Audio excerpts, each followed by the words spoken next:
ask you, let's go right back to the beginning, because these roles have changed your lives. Well, being in Doctor Who is an incredible accolade as an actor.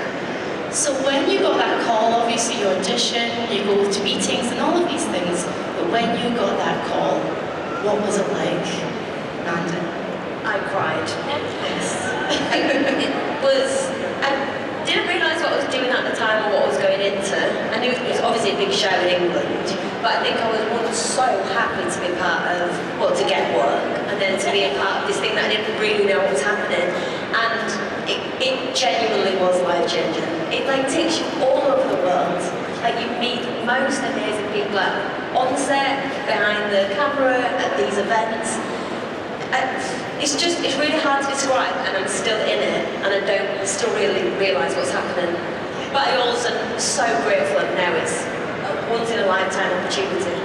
100%. Because you're always with this kind of role, like Jodie, you're famous before you've even really got in there. You know that it's in the press, people want to talk to you.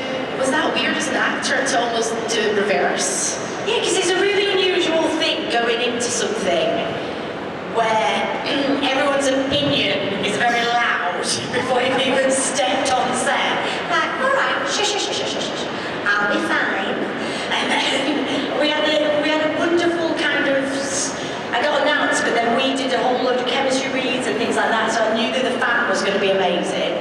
And then once we got on set, I just had such an incredible time. But I think the first time it really hit me was when we did a screening in Madison Square Gardens for the first ep in the September after we'd wrapped, and just being in a room with Whovians, experiencing it in real time was the most beautiful and emotional moment, because it felt like, oh, this is it, and we, you know, this is what we're offering up, but also we're not naive to not realise what's gone before and what's going to carry on. We're this tiny little dot, but we're going to do it with a bright yellow stamp and make it our own. There's no way you auditioned. You didn't audition, Alex. There's no way. We did. No, I didn't audition. No, and in fact, actually, it's sort of, I mean, there by the grace of God go I. I was in the States still working, and I got originally sent a script to play a character in an episode with the adipose, and it was the character of the teacher or the mother or who looked after them or whatever. Anyway, so that I didn't know about the new reboot of Doctor Who, because I was just, it hadn't come to the States yet and I was busy, so I only knew sort of the old Doctor Who. But I was assured by my agent that this was an amazing reboot and it's a great show. But I couldn't do that job because I was already committed to another one. So that part kind of passed me by. Thank God. And then they came back about 6 months later, I can't remember when, and then they came back and offered me the role of River Song. And I just read the episodes, just the 2 episodes. That's all I thought I was doing, 2 episodes, because, you know, at the end, she sacrifices herself. So I thought, you know, lovely 2-episode arc, very emotional, wonderful. And so I agreed to do it, and here I still am. I wanted to ask about being role models. It's not something that you set out to do as actors and go, I'm going to become a role model one day. That's not what you set out to do. But you have become role models for many of the fans. I wanted to ask when you felt that from fans. Was it people telling you you're a role model, or, you know, I really look up to you, or is it just a gradual thing over time?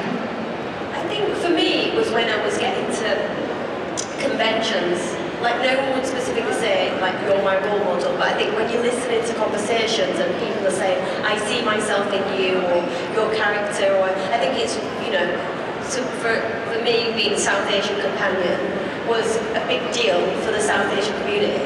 I think it was just hearing stories that I was like, oh, like, my character's really relatable, but also what I'm doing as a person, as a South Asian actress, is also very relatable. And I think my niece watches the show. She was about 5 at the time, and for me personally, looking at her, thinking, oh my God, she's actually seeing something that she can be. It dawned on me naturally. I was never told, oh, you're a role model. It was listening to people and seeing people's reactions. What did she think of her auntie? She thinks honestly, she thinks I'm the best thing ever. She might not think that when she's a teenager, but right now I'm really cool. Love that. Just milk it for all it's worth. Right now, just keep milking it. What about you, Jodie? Did you feel pressure at all, or did you embrace? The pressure for me came where there was a lot of noise around being the first female doctor, and some of it was lovely, some of it were a bit moaning. But I'd say the main thing for me that was really exciting was that when in any other, kind of genre or canon or whatever, wouldn't be a big deal. And I was like, it was so amazing for me, and I was so lucky. But wouldn't it be ace if that casting wasn't a moment, because it didn't need to be, because representation was better. So I think that was the thing that I felt that was so wonderful for me, was that this journey that we could go on, and I was so lucky to be given this part. But what will be brilliant is when it's not relevant anymore as well. You've started that change. And also Joe Martin, for me, this is so incredible because I'm the first female doctor, but already, I'm not on my own. But one thing I did feel pressured about, which I found, was that I suddenly panicked that I represented all actresses, and that if I'd have got absolutely annihilated I was going to hold back other actors getting roles, because as if we as an entirety have been entrusted with this role. That's what I felt the pressure as, because I felt the slight differences when other people were announced as the Doctor. At that moment, it was like, oh, they were individually judged, whereas it wasn't just, oh, it's Jodie Whittaker right for the Doctor. It was, he's a woman, and I felt very stressed about it. But I'm absolutely fine now, guys, because I had such a wonderful time.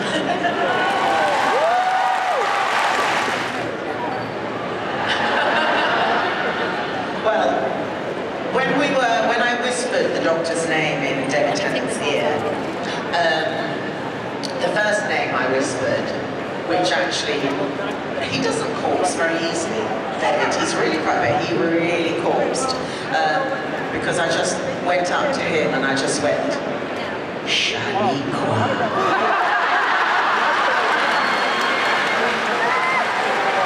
But that's not his name. But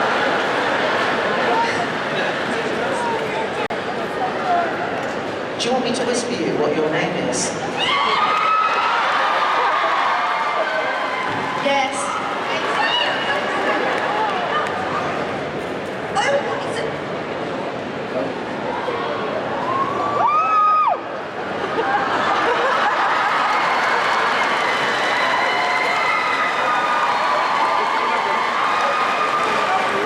So I'm the TARDIS, and I just want your perspective on what you feel your relationship is with the TARDIS, either as the companion, the other woman, and you, Jodie, as a female, do you consider the TARDIS a male?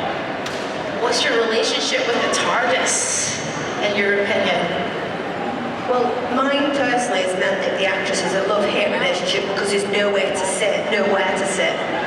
Some of the scenes are really long and she talks loud. And I was like, what about, could I lean against this? They were like, absolutely not. I was like, I can't stand up again. My legs are hurting. So that's just a personal relationship with our TARDIS. I would say, I had my own little pedal that impressed it, custard cream came out, and I was like, is anyone travelling anywhere?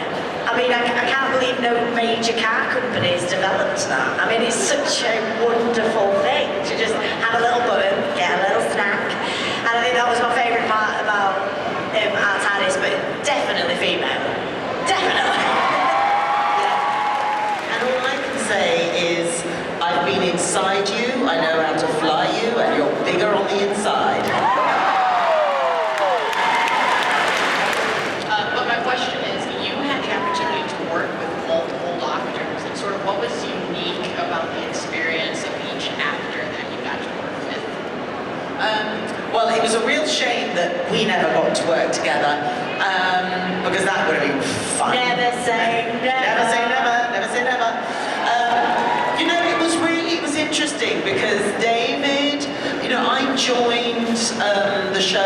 David was sort of coming to the end of his trajectory as the Doctor. And I think secretly there'd already been some sort of acknowledgement, although that had not been made public.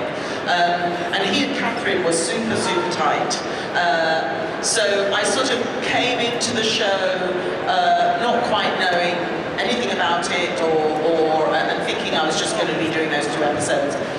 David was the consummate actor, hard worker. He still is. He's a workhorse. He's perfect. He was line perfect. And whenever we sort of were waiting to do a retake or change lights or whatever, lighting, we would always play games. We'd play cards, or we'd kind of play guessing games between us. So that was sort of the way he worked. Matt, I call the Matt Smith years the rock and roll years. They were all really quite naughty, and I felt like I was the mother having to constantly kind of keep these puppies from sort of running around. And I mean, they lived life like the Rolling Stones. And then Peter was completely different, because again, he was very, very professional. Is that making it sound like Matt Smith wasn't professional? But super, super professional, very serious, and yes, it was a different. He was then, in a funny sort of way, more fatherly towards me, and certainly towards Jenna, which was kind of lovely, really. So it was all great, but they were all very different personalities to work with, for sure.